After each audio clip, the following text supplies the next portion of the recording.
ఇప్పుడు ఒక ధర్మ సందేహం. దేవుని స్వరం విని ఆయన మాట చొప్పున అడుగులు వేయాలని నాకు కూడా ఆశ ఉంటుంది అన్నయ్య. కానీ ఆయన ఎలా మాట్లాడతాడో తెలియదు, ఆయన స్వరం ఎలా వినాలో తెలియదు అనే ధర్మ సందేహం చాలామందికి ఉంది. కడవరి దినాల్లో క్షేమకరమైన జీవితం, విశ్వాస జీవితం జీవించాలనే ఆశ ఉన్న ప్రతి ఒక్కరికి కూడా దైవ వాక్కును గైకొనే విధానం తెలిసి ఉండాలి. ఇది దేవుని చిత్తం. ప్రతిదినం దేవుని స్వరాన్ని వినేటువంటి అలవాటు ఎంతమంది కలిగి ఉంటారో వాళ్ళు క్షేమంగా కాపాడబడతారు. వాళ్ళని పాడు చేయటం సైతాను వల్ల కాదు. వెనకటి రోజుల్లో దొంగతనానికి దొంగలు ఇళ్లలోకి వెళ్ళేటప్పుడు కొన్ని పనులు చేసేవాళ్ళంట. ఇప్పుడు సెల్ ఫోన్ వచ్చింది, అప్పుడు ఏమంటారు దాన్ని, ల్యాండ్ లైన్ ఉంది కదా, వైర్ కనెక్షన్ ఉంటుంది ఇంట్లోకి. ఈ దొంగోడు ఏం చేస్తాడు తెలుసా? ఆ వైర్ కట్ చేస్తాడు.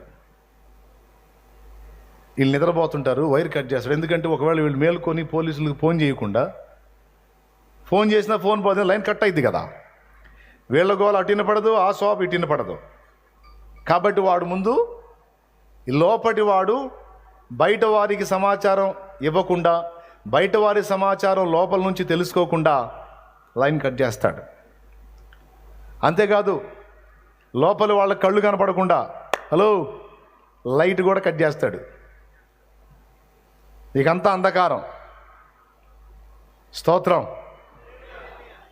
సాతాను కూడా మన భక్తి జీవితాన్ని నాశనం చేయాలనుకున్నప్పుడు వాడు గీసే పథకం కూడా ఇదే.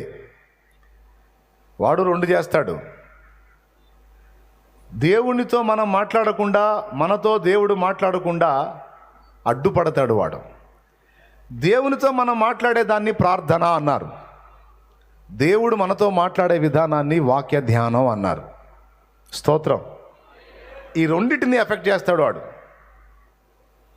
ప్రార్థన పట్ల నీకు ఆసక్తి తగ్గిపోతుంది, దేవుని వాక్యం పట్ల కూడా ఇష్టం తగ్గిపోతుంది.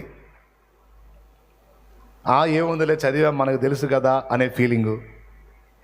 ఆ ప్రార్థన ఏముంది చేస్తున్నాంగా, ఒక పూట ఏముందిలే, ఒక నిర్లక్ష్యత వచ్చేటట్టు చేసి చిన్న చిన్నగా మనతో దేవునికి ఉన్న సహవాసాన్ని ఎంత అవకాశం ఉంటే అంతవరకు వాడు విడగొట్టడానికి శతవిధాల ప్రయత్నం చేస్తాడు.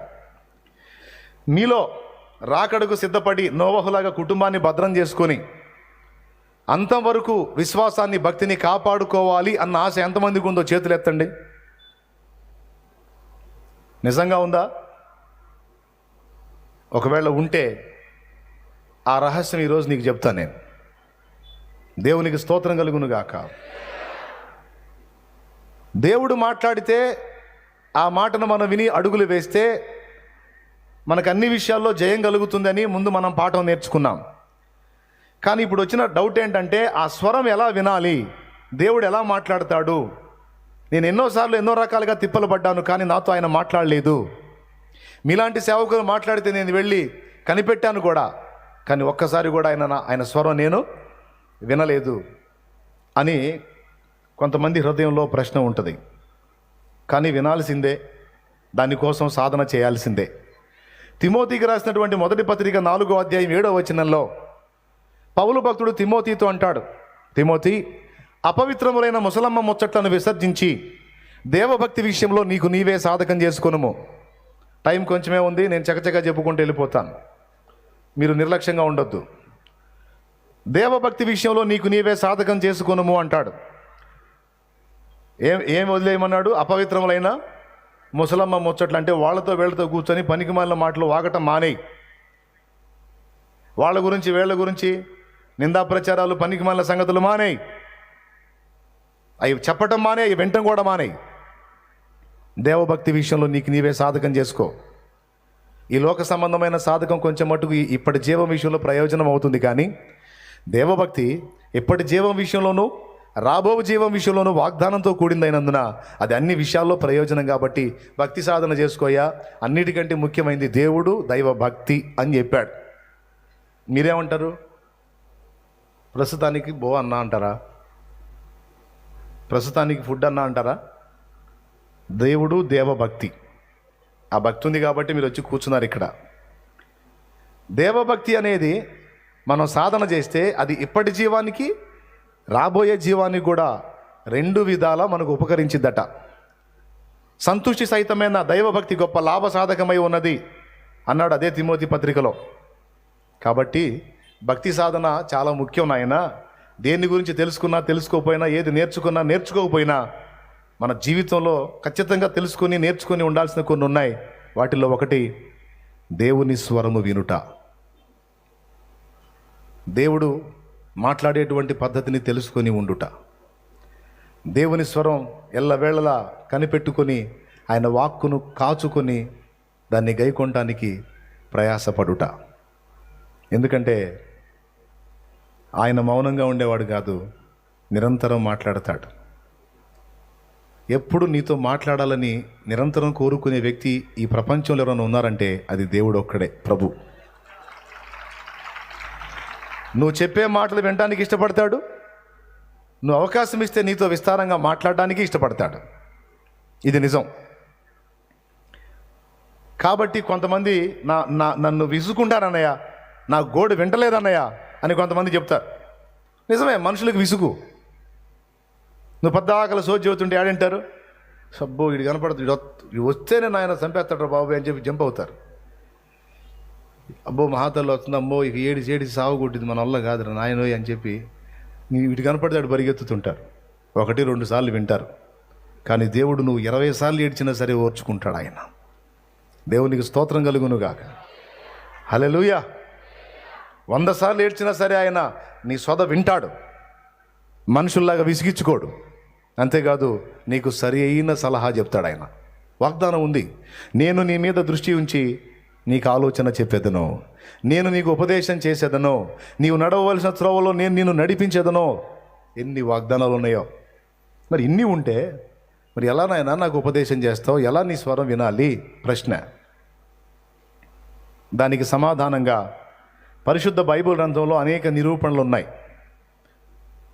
పాత నిబంధనలోను క్రొత్త నిబంధనలోను కూడా దేవుని వాక్కు ఎలా వినాలో, దైవస్వరం ఎలా వినాలో మనకు అవగాహన కలగడానికి చాలా సంగతులు మన కోసం దేవుడు రాయించి పెట్టాడు. ఇది చాలా అత్యవసరమైన సంగతి. ఎందుకంటే దేవుని మాటను వినటం ఎవరైతే ప్రాక్టీస్ చేస్తారో, ఎవరైతే సాధన చేస్తారో వారికి ఎదురుండదో, వారికి తిరుగుండదు. సేవకుడైనా, సేవకురాలైనా, విశ్వాసైనా, పరిచారకుడైనా, పరిచారకురాలైన ఎవరైనా భక్తి సాధన చేయాలి, దేవుని యందు క్రమముగా నడవాలి అనే ఆశ నీకుంటే ఖచ్చితంగా నువ్వు ఇది మాత్రం తెలుసుకొని ఉండాలి. దైవస్వరము వినుట. వింటే కదా ముందు ఆయన చెప్పింది చేయటానికి. చేయాలంటే ముందు వినాలి కదా. ఆ వింటం ఎలాగో తెలియకపోతే ప్రాబ్లం కదా. ఎలా వినాలి, విన్న తర్వాత ఏం చేయాలి మీకు అందిస్తాను. ఇంట్రెస్ట్ ఉంటే రాసుకోండి. తప్పకుండా దీన్ని అనుసరించి ఆచరణలో పెట్టడానికి ప్రయత్నం చేయండి. దేవుడు భక్తులతో మాట్లాడినటువంటి విధానాలు కొన్ని పరిశుద్ధ గ్రంథంలో రాయబడ్డాయి. దేవుడు మాట్లాడే పద్ధతుల్లో ఒక పద్ధతి, కొన్నిసార్లు ఆయన స్వప్నము ద్వారా మాట్లాడతాడు. బైబిల్ గ్రంథంలో పాత నిబంధనలోను క్రొత్త నిబంధనలోను ఆదికాండంలో మీరు చూస్తే యోసేపు భవిష్యత్తు ఏం జరగబోతుందో ఒక స్వప్నంలో తేటగా దేవుడు బయలుపరిచాడు. యోసేపుకి స్వప్న దర్శనం ఉంది, కల వస్తుంది, ఒక కల వస్తుంది. ఆ కలకు అర్థమేందో కూడా యోసేపుకు తెలుస్తుంది. దేవుడు ఏం చేయబోతున్నాడో కలలో చూపిస్తాడు. చూపించిన దాన్ని చూపించినట్టు పక్కా నెరవేరుస్తాడు. దేవుడు మాట్లాడే పద్ధతుల్లో ఒకటి స్వప్నము ద్వారా దేవుడు మాట్లాడతాడని ఏబు గ్రంథం ఒకసారి తీయండి. ఏబు గ్రంథము 33వ అధ్యాయము 14-15 వచనాలు చూడు. త్వరగా చూడండి, నోట్ చేసుకోండి. దేవుడు ఒక్కమారే పలుకును, 2 మారులు పలుకును. తమ్ముడు జాగ్రత్తగా వినండి. దేవుడు ఎలా మాట్లాడతాడు అనే ఆశ చాలా మందికి ఉండదు తెలుసుకోవాలని. తెలుసుకుంటే ఇక నుంచి నువ్వు దేవుని స్వరం అన్ని వైపుల నుంచి వినటం, కనిపెట్టడం మొదలు పెడతావు. ఇది పక్కా నువ్వు చేయగలిగావంటే ఇక వాడు ఎన్ని రకాల కుయుక్తులు పన్నినా నిన్ను గదిలించడం వాడి వల్ల కాదు. ఒక పక్క వాడు తీసుకొచ్చే వాడు తెస్తుంటే మరో పక్క దైవస్వరం నీకు వినబడతా ఉంటుంది. ఆ అలవాటు నీకు ఉంది కనుక నువ్వు క్షేమంగా కాపాడబడతావు. అందుకు చెప్తున్నాను. వద్దులే వద్దులే వద్దులే, అవసరం లేదు, పాయింట్ వినండి అంతే చాలు. సంతోషం మీ ప్రోత్సాహానికి. ఏమనుంది అక్కడ, చదువు నాన్న. దేవుడు ఒక్క మారే పలుకును, రెండు మారులు పలుకును, అయితే మనుషులు అది కనిపెట్టరు. మంచం మీద కునుకు సమయమున మనుషులు కనిపెట్టరంట దేవుడు పలికేది. అంటే దేవుడు మాట్లాడుతూనే ఉన్నాడు, కానీ మనుషులు పట్టించుకోరు. పట్టించుకున్నాడు ధన్యుడు. మనుషులు అది కనిపెట్టరు. ఎప్పుడమ్మా మాట్లాడతాడు? మంచం మీద కునుకు సమయమున గాఢ నిద్ర పట్టునప్పుడు, కలలో రాత్రి కలుగు స్వప్నములలో. అదిగో, కలలో రాత్రి కలిగే స్వప్నములలో దేవుడు మాట్లాడతాడనే మాట యోబు గ్రంథంలో స్పష్టంగా ఉంది. హల్లెలూయా. దీనికి నిరూపణ పాత నిబంధనలో ఉంది, క్రొత్త నిబంధనలో ఉంది. యోసేపుకు వాళ్ళు టైటిలే ఇచ్చేశారు అన్నోళ్ళు, ఈ కలలు గనువాడు వచ్చుచున్నాడని. యోసేపుకు ఒక టైటిల్ ఇచ్చేశారు, ఏంటో తెలుసా? కలలు గనేవాడు అని. తడవకి వెళ్తాడు, అన్నయ్య రాత్రి కళ్ళు వచ్చింది అన్నయ్య అంటాడు. ఏంటో చెప్పురత్త అమ్మయ్య అంటారు వాళ్ళు. అప్పుడు నాకే మన చేలో పనలు ఉంటాయే, పనలు, ఆ పనలు కనపడుతున్నాయి అన్నయ్య. ఎలా కనపడ్డాయి? మరే మధ్యలో ఒక చిన్న పని ఉంది అన్నయ్య, నిలబడి 11 పనులు దాని చుట్టూ సాష్టాంగ పడుతున్నాయి అన్నయ్య. అట్లా చూపించాడు దేవుడు నాకు. అర్థం ఏందో చెప్పురా. అర్థమేముంది అన్నయ్య? అసలు దాని అర్థం ఏందని నేను దేవుని ముందు కనిపెడితే దేవుడు బయలుపరిచాడు అన్నయ్య. ఏంటిది? నిలబడ్డ పని ఎవరో తెలుసా? నేను. సాష్టాంగ పడ్డ పనులు ఎవరో తెలుసా? మీరే. ఇదేందన్నయ్య నాకు మీరందరూ నాకు కాలు మొక్కుతున్నారా అన్నయ్య? అప్పుడు వాళ్ళకి ఎట్టుంటుంది?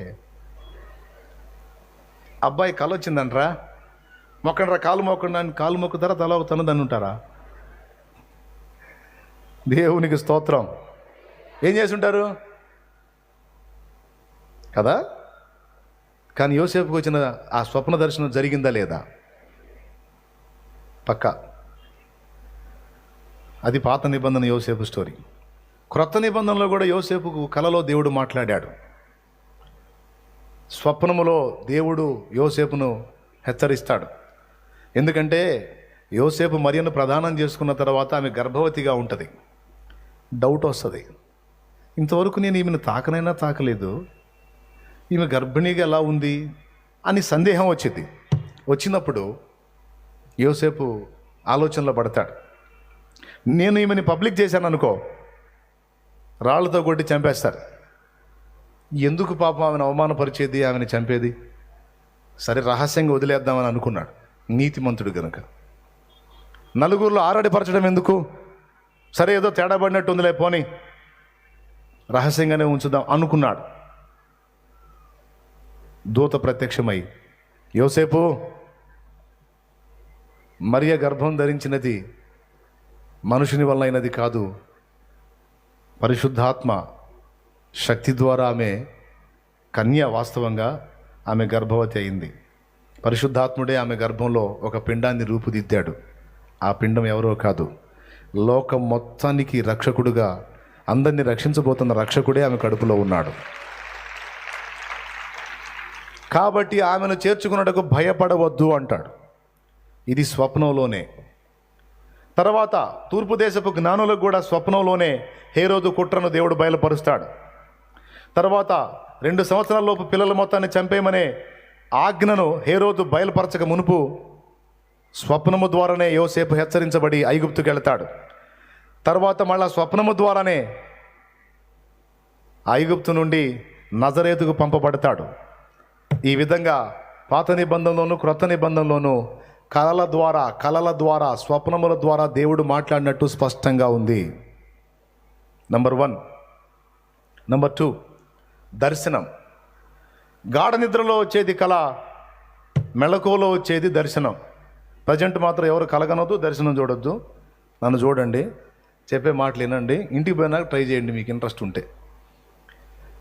పాత నిబంధనలోను క్రొత్త నిబంధనలోను కూడా ఈ దర్శనాన్ని గూర్చినటువంటి ఉదంతాలు ఉన్నాయి. క్రొత్త నిబంధనలో మనం చూస్తే అపోస్తల కార్యం 10వ అధ్యాయం, జస్ట్ నోట్ చేసుకో. అపోస్తల కార్యం 10వ అధ్యాయం 1వ వచనం నుంచి చదివితే, కొర్నేలి అనే వానికి దర్శనమందు తేటగా దూత కనబడి అతన్ని గూర్చినటువంటి విషయాలు, పేతురుని పిలిపించే సంగతులను గూర్చి దర్శనములో తేటగా మాట్లాడినట్లు లేఖనంలో ఉంది. దేవునికి స్తోత్రం.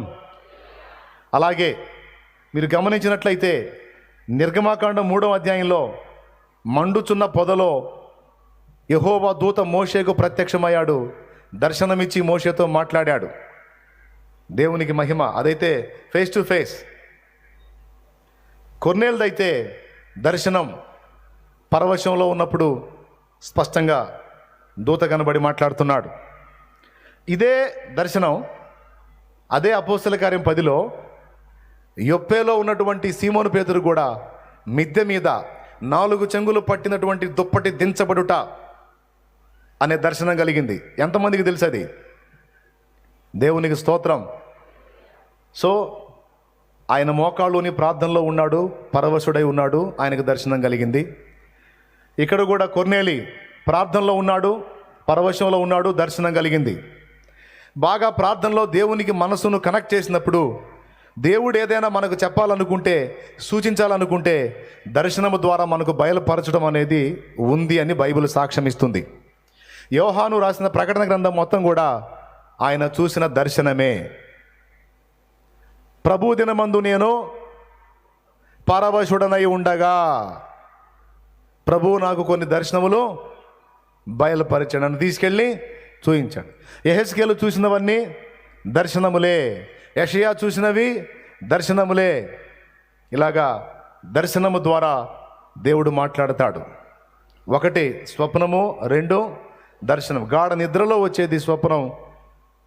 తెలివిలో ఉండి ప్రార్థనలో ఉండి దేవునితో మనస్సుని లీనం చేసి పరవశులమైనప్పుడు ప్రభు చిత్తమైతే మనకు దర్శనాలు బయలుపరిచే అవకాశం కూడా ఉంది. ఇది 2వ పద్ధతి దేవుడు మాట్లాడే పద్ధతుల్లో. 3వది ప్రవచన వాక్కు ద్వారా దేవుడు మాట్లాడతాడు. ప్రవచన వాక్కు. ఇందాక దైవజనుడు వచ్చి కూర్చున్నాడు, ఆయన పరవశుడై కొన్ని మాటల్ని ప్రవచించాడు. ఇక్కడ ఇంతమంది సమూహం కూర్చున్నారు, దేవుడు ఆ వాక్కులలో నుంచి నాతో మాట్లాడాడు అని ఎంతమంది చెప్తారో చేతులు ఎత్తండి. ఖచ్చితంగా నేనున్న సన్నివేశానికి సంబంధించి ఆయన నుండి నాకు దైవస్వరం వినబడింది, ప్రవచన వాక్కు నాకు వచ్చింది అన్నోడు చేతులు ఎత్తండి. అది ప్రవచనం అంటే భవిష్యత్తులో సంభవించేదే కాదు, గడిచినది కూడా వెల్లడి చేయుట ప్రవచన వాక్కు. ప్రవచనం అంటే భవిష్యత్తులో జరిగేవి మాత్రమే అనుకుంటారు కొంతమంది. నో, గతించిన కాలంలోని విషయాలను వెల్లడిపరచడం కూడా ప్రవచనంలో భాగమే. ఇది కొరింథీయులకు రాసినటువంటి మొదటి పత్రిక 14వ అధ్యాయం మీరు చదవగలిగితే అందులో ఈ మ్యాటర్ మీకు దొరికింది. సంఘమంతా కలిసి ప్రవచిస్తుండగా మారు మనసు పొందనివాడు, అన్యుడైన వాడు ఒకవేళ మీ మధ్యలోకి వస్తే అతడు అందరి చేత బోధింపబడిన వాడై, హెచ్చరింపబడిన వాడై తన పాపములను గుర్తు చేసుకొని పశ్చాత్తాపడి ప్రభు మీ మధ్య ఉన్నాడని గుర్తెరిగి సాష్టాంగ పడతాడు అనండి.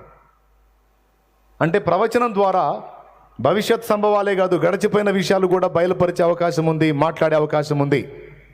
స్తోత్రం చెప్పండి, గట్టిగా చెప్పండి. ఒకసారి ఒకరు చూడండి. ఇది చాలా ముఖ్యమైన సందేశం కాబట్టి ఖచ్చితంగా మీకు మత్తుగమ్మే అవకాశం ఉంటుంది. మధ్యప్రదేశ్ ఖాళీ అయిపోయింది కదా, ఇక నీరసం వచ్చి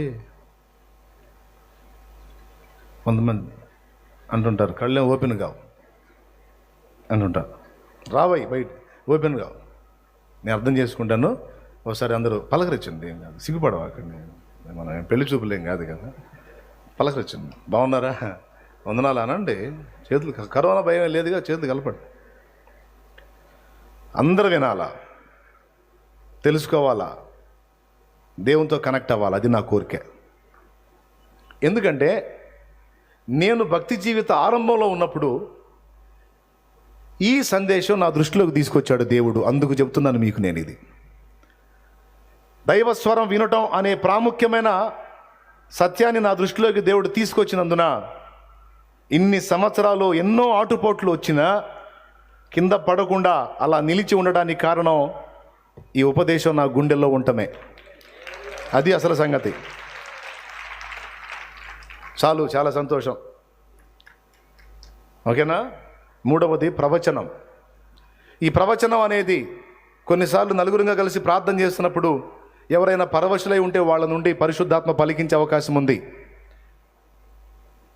కొన్నిసార్లు ఈ ప్రవచన వాక్కు నలుగురుగా కూడి ప్రార్థన చేస్తున్నప్పుడు రావచ్చు, లేదా నువ్వు దేవుని మందిరానికి వెళ్ళినప్పుడు ఉపదేశానికి నిలబడ్డ దైవజనుని నోట నుండి కూడా నీకు ప్రవచన వాక్కు రావచ్చు. Praise the Lord. నలుగురుగా కూడినప్పుడు వచ్చిద్దా అంటారేమో. క్రొత్త నిబంధనలో పౌలు కాలంలో అగబు అనే ఒక ప్రవక్త ఉన్నాడు.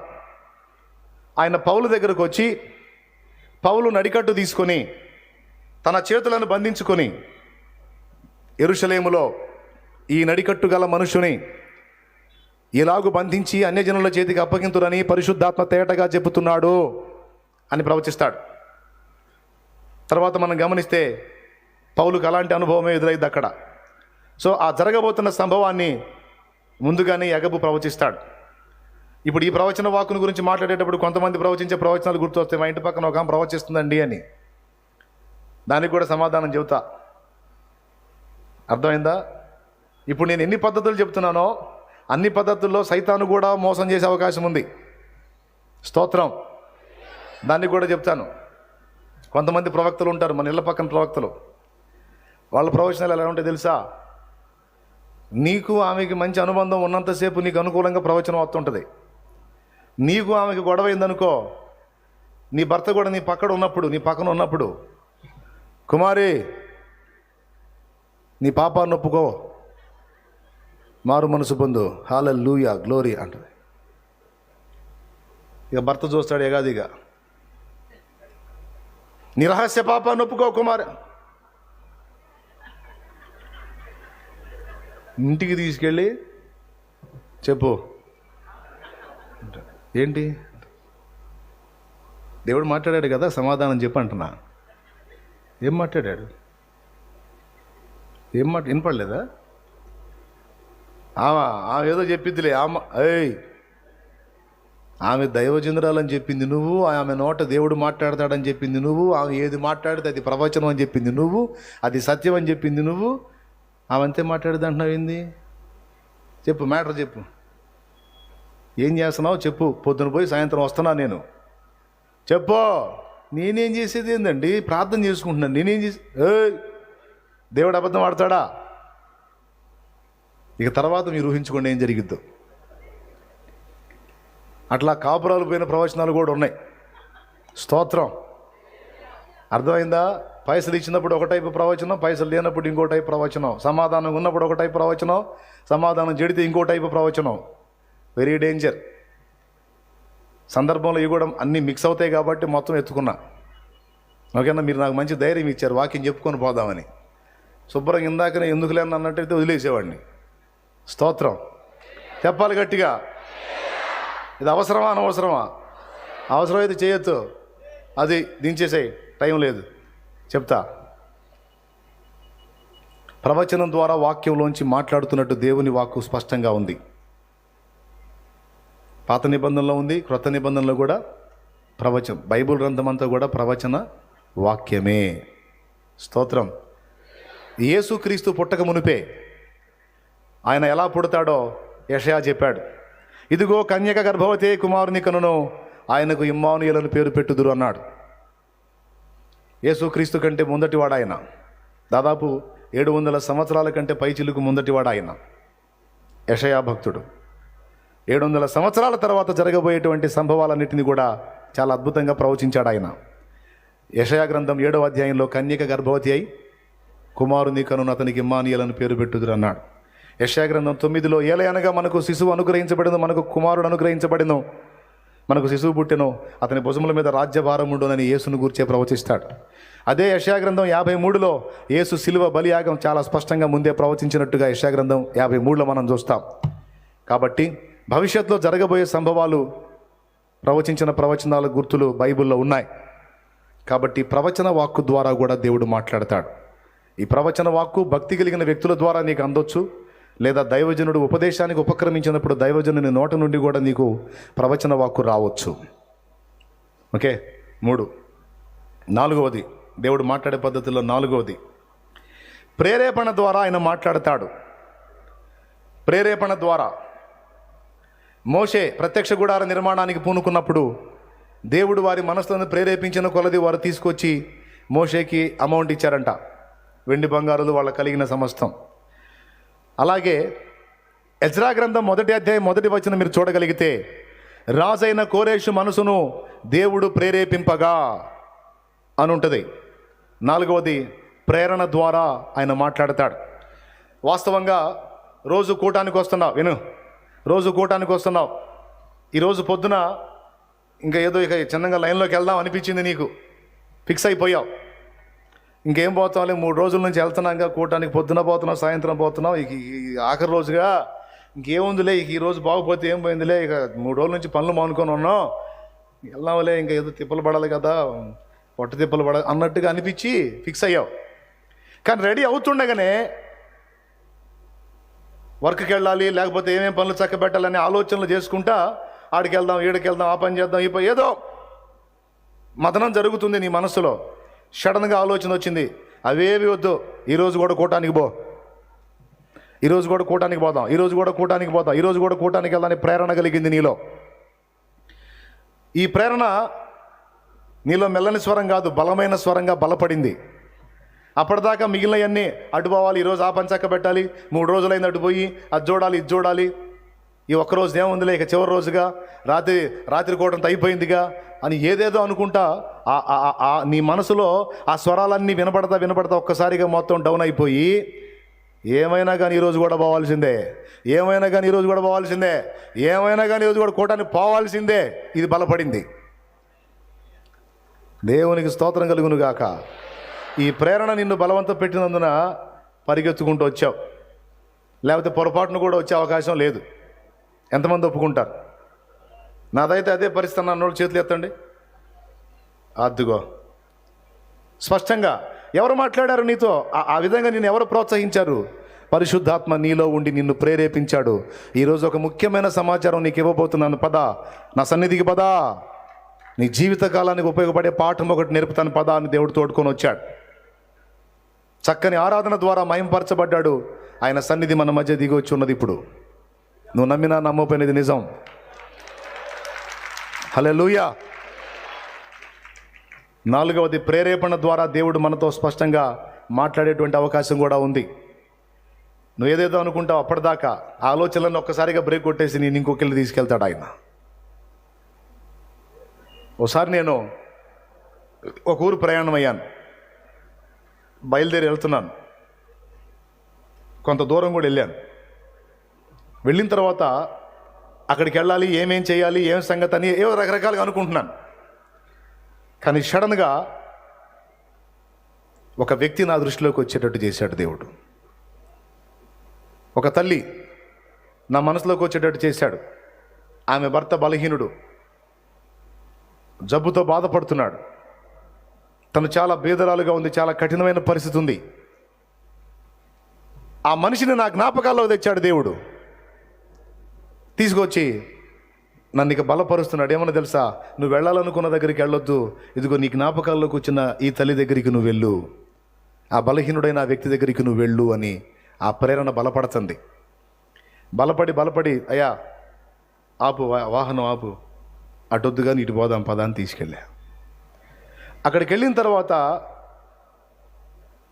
నన్ను దేవుడు ఆమెకు సహాయం చేయమని ప్రేరణ కలిగించాడు. కొంత డబ్బు ఆమె చేతిలో పెట్టన్నాడు.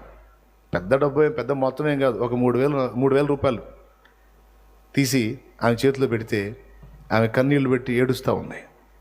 ఎందుకంటే ఈయనకి మందులు అయిపోయినాయి, ఈయన చాలా ఇబ్బందిగా ఉన్నాడు, నా చేతిలో మనీ లేదు, మోకాళ్ళుని ప్రభువా నాకు సహాయం పంపని ప్రార్థన చేస్తూ ఉన్నాను 2 రోజులుగా. దేవుడు నీతో మాట్లాడి తీసుకొచ్చి నాకు ఈ సహాయం ఇప్పించాడు, ఇప్పుడు నేను తీసుకెళ్ళి మందులు కొనుక్కుంటాను. ఆమె ఆ మాట చెప్పినప్పుడు నేను కూడా ఏడ్చి ఆయన కోసం ప్రార్థన చేసి కృతజ్ఞతలు చెప్పి వచ్చాను. కొన్నిసార్లు మనం అనుకున్న చోటుకి వెళ్ళాం, మనం అనుకున్న చోటుకి వెళ్తాం, ఏం జరిగిందో అర్థం కాదు. ఏం జరిగింది? దేవుడు ప్రేరణ ద్వారా మాట్లాడి బలపరిచి తీసుకొచ్చాడు నిన్ను. ఇలాంటి అనుభవాలు కూడా కొంతమందికి ఉంటాయి. ఎన్నైనాయి? పెద్దగా చెప్పండి. పరిస్థితుల ద్వారా దేవుడు మాట్లాడతాడు. ఐదవది పరిస్థితుల ద్వారా. కొన్నిసార్లు మన దగ్గర మొండితనం ఉంటుంది, మొరాయింపు ఉంటుంది. దేవుడు ఒకటి చెబితే మనం ఒకటి చేస్తాం పెడగా. అది నీ క్షేమకరం కాదు, అది వద్దు అంటాడు దేవుడు. ఆగంగా అది మనకిష్టమైద్ది, చేయటానికి ముందుకు వస్తాం. ఉదాహరణకి యోనా, నినివే వెళ్ళి వాళ్ళకి ప్రకటించు, 40 దినాల్లో నాశనం రాబోతుందని ప్రకటించుమని దేవుడు యోనాతో మాట్లాడితే, నినివే పట్టణస్థులు రక్షణ పొందడం యోనాకి ఇష్టం లేదు. అష్షూరీయులు వాళ్ళు, ఇశ్రాయేలుకు శత్రువులు, వాళ్ళు నాశనం కావాలా, నేను పోయి చెప్పను అని పోయి తర్షీషు వెళ్ళేటువంటి ఓడ ఎక్కుతాడు. తర్వాత ఏం జరిగిందో మీకు తెలుసు.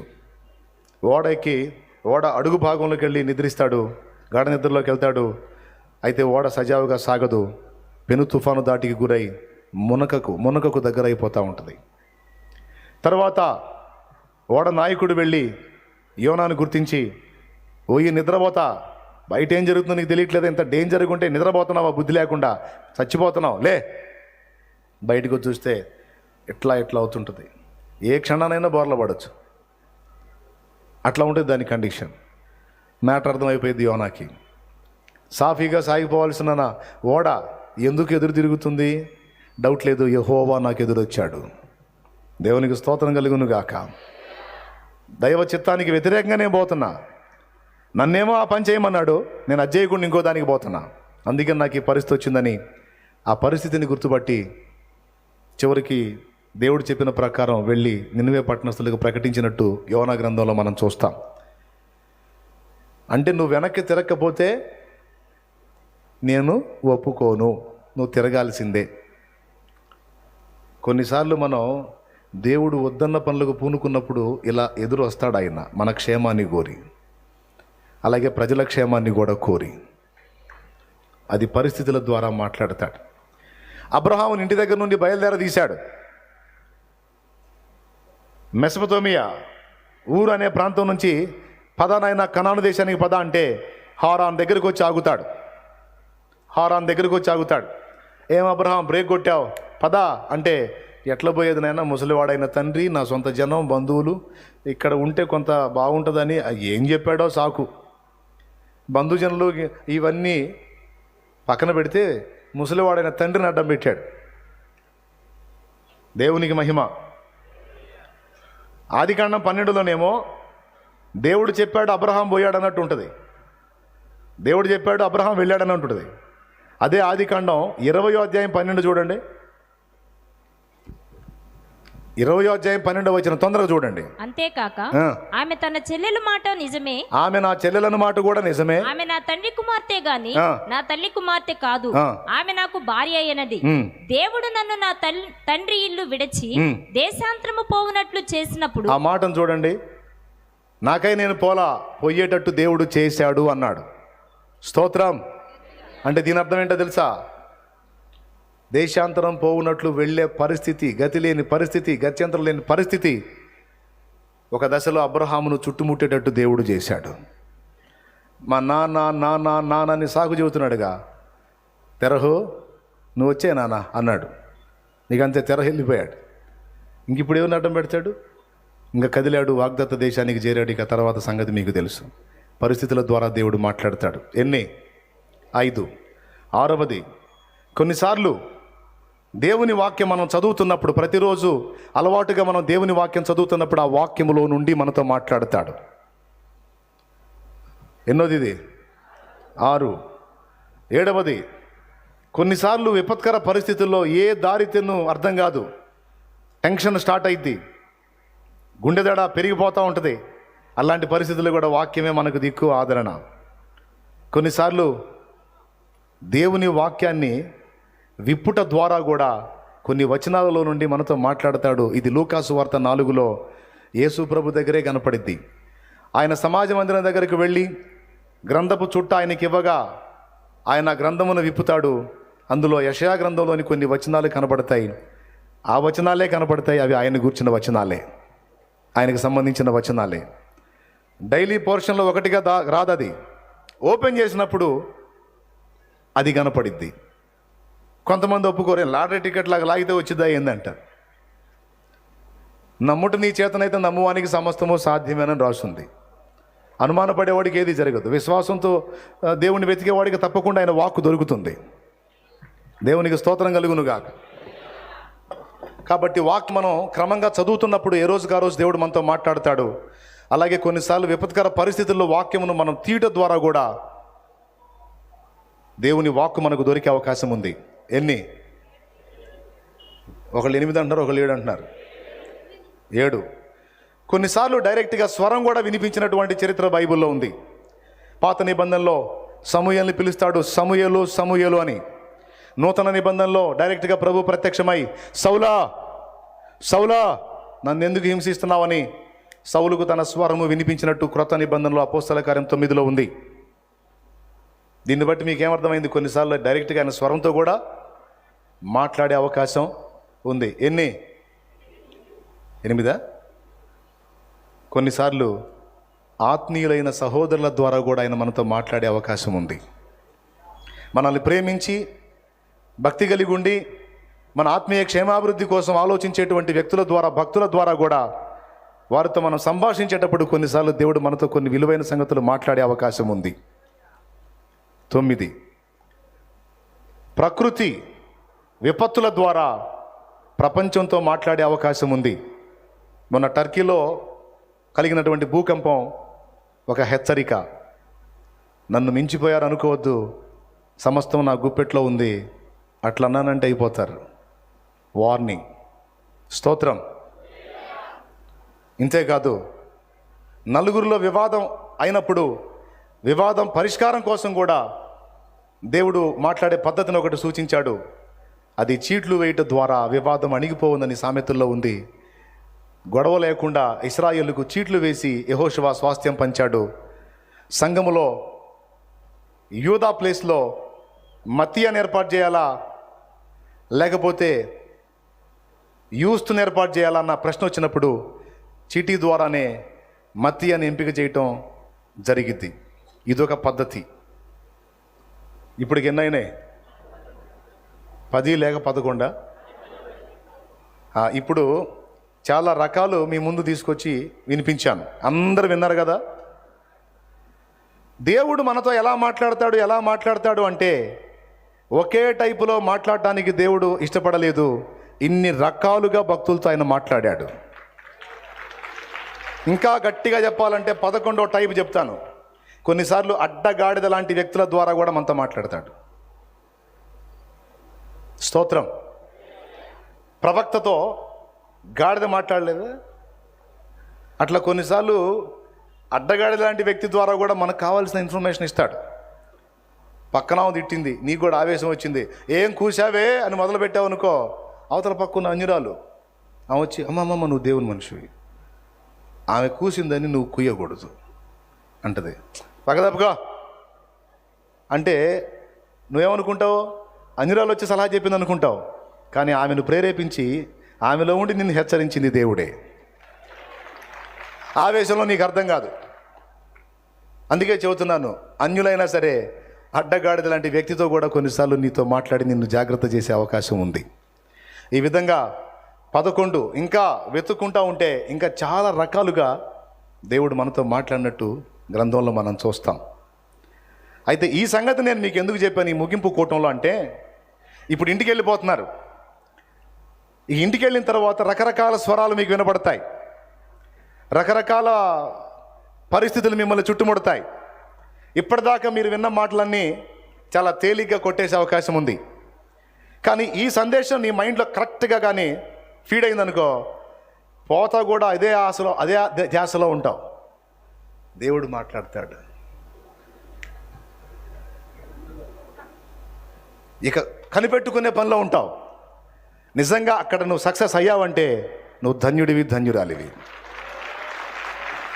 గట్టిగా దేవుని మహిమపరచు. హల్లెలూయా, హల్లెలూయా. నువ్వు ఈ సాధనలో నువ్వు సక్సెస్ అయ్యావంటే ఇక నీకు తిరుగుండదు. అయితే ఇంకొక మాట, ఇప్పుడు నేను చెప్పిన ఈ 11, 12 రకాలుగా సైతాను కూడా మాట్లాడతాడు. వాయ్యా, మరి ఇప్పుడు ఇది ఎట్లా డీల్ చేసుకోవాలి? ఏది దయ్యపు స్వరమో ఏది దైవ స్వరమో ఎలా కనిపెట్టాలి? సింపుల్ చిట్కా. ఈ వాక్యాన్ని నీ దృష్టిలో పెట్టుకో. అవకాశం ఉన్నంత వరకు వాక్యం చదువు. నీ కళ్ళు సహకరించకపోతే పెట్టుకొని విను. కనీసం పరిశుద్ధ గ్రంథాన్ని 4 నుంచి 7 సార్లు మనస్ఫూర్తిగా చదువు. ఒక దీక్షగా పెట్టుకొని కనీసం 4 times 4 సార్లు పట్టుబట్టి చదువు. తర్వాత ఈ క్రమంగా చదువుకుంటా ఇక నీ జీవితకాలం ఈ గ్రంథం చదువుతానే ఉండాలి. ఎందుకంటే ఇది దేవుని మనస్సుని, దేవుని కదలికల్ని మనకు తెలిపే గ్రంథం. ఓకే, నువ్వు ఉన్నంత వరకు ఇది నీకు జీవాన్ని ఇస్తుంది, దేవుని ఆలోచనలు నీకు తెలియజేస్తుంది. కాబట్టి ఈ సంగతిని నిర్లక్ష్యం చేయొద్దు. ఈ గ్రంథాన్ని నువ్వు బాగా ధ్యానించగలిగితే నీకు వినబడే స్వరం దయ్యపు స్వరమా, దైవ స్వరమా, ఈ వాక్యంనే కొలబద్దగా పెట్టి నువ్వు తెలుసుకోవచ్చు. దేవునికి స్తోత్రం కలుగును గాక. దయ్యపు స్వరం అయితే అది వాక్య విరుద్ధంగా ఉంటుంది, వాక్యానికి భిన్నంగా ఉంటుంది, వాక్యం దాన్ని ఖండిస్తూ ఉంటుంది. దైవస్వరం అయితే వాక్యం ఇచ్చిన దేవుడు ఇందులో ఉన్నదానికి భిన్నంగా మాట్లాడాడుగా. దేవునికి స్తోత్రం. అర్థమైందా? ఏది దయ్యపు స్వరమో ఏది దైవ స్వరమో తెలుసుకోవాలి అంటే వాక్యమే పరీక్షా నాళిక. వాక్య ప్రకారం అది ఉన్నట్టయితే స్వప్న దర్శనం కావచ్చు, మామూలు దర్శనం కావచ్చు, నీకు వినబడ్డ ప్రవచన వాకు కావచ్చు, ఇంటి పక్క ప్రవచనం కావచ్చు, ఇంటి వెనక ప్రవచనం కావచ్చు, ఎవరన్నా పలకని అయ్యగారి ప్రసంగం కావచ్చు,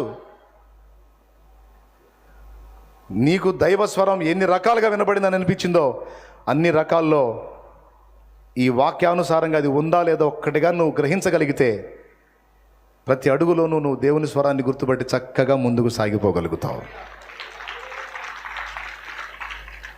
ఎంతమందికి అర్థమైంది? ఇక నుంచి దీన్ని ఆచరణలో పెట్టండి. నా మైండ్ ఎప్పుడు అంతే ఉంటుంది. నేను రోడ్డు మీద నడుచుకుంటూ వెళ్తున్నాను అనుకో, దూరం నుండి బాకాలో ఏమైనా వినపడుతుంది అనుకో, నా మైండ్ నటు కనెక్ట్ చేస్తా. ఆ బాకాలో ఎవరో దైవజనుడు ఏదో వాక్యం చెప్తున్నాడు, నా మనసు నటు పెడతా, నాతో మాట్లాడయ్యా అని. ఆ ప్రసంగం ధోరణి మారిపోయింది.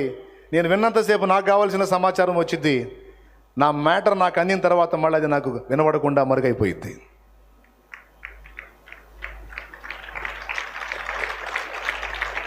ఇంట్లోకి వెళ్ళి గదిలోకి వెళ్తా, గోడ మీద వాగ్దానాలు ఉంటాయి.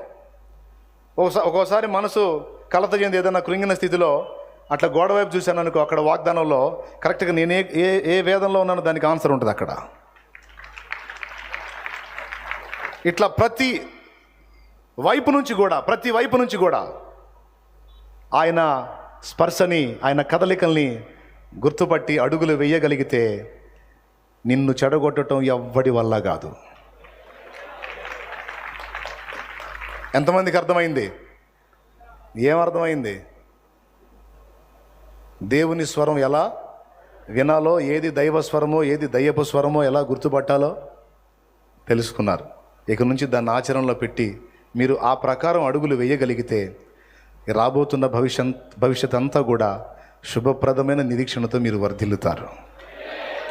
మీ పిల్లలకు కూడా ఈ అనుభవాలు నేర్పండి. దేవుడు నీతో ఏ టైంలో ఎలా మాట్లాడి నిన్ను ఎలా బ్యాలెన్స్ చేశాడో, నీకు ఎలాంటి విజన్ ఇచ్చాడో, దాన్ని ఎలా నెరవేర్చాడో ఆ నిరూపణలన్నీ కూడా వారితో పంచుకోండి. వారు కూడా దేవునికి సమీపమై దేవుని దగ్గర నుండి అలా దేవుని వాక్కును పొందుకొని వారు కూడా దేవుని మార్గంలో సాగిపోయేటట్టు వారిని కూడా భక్తి సాధనకు ప్రోత్సహించండి. కృప మనందరికీ తోడై ఉండునుగాక.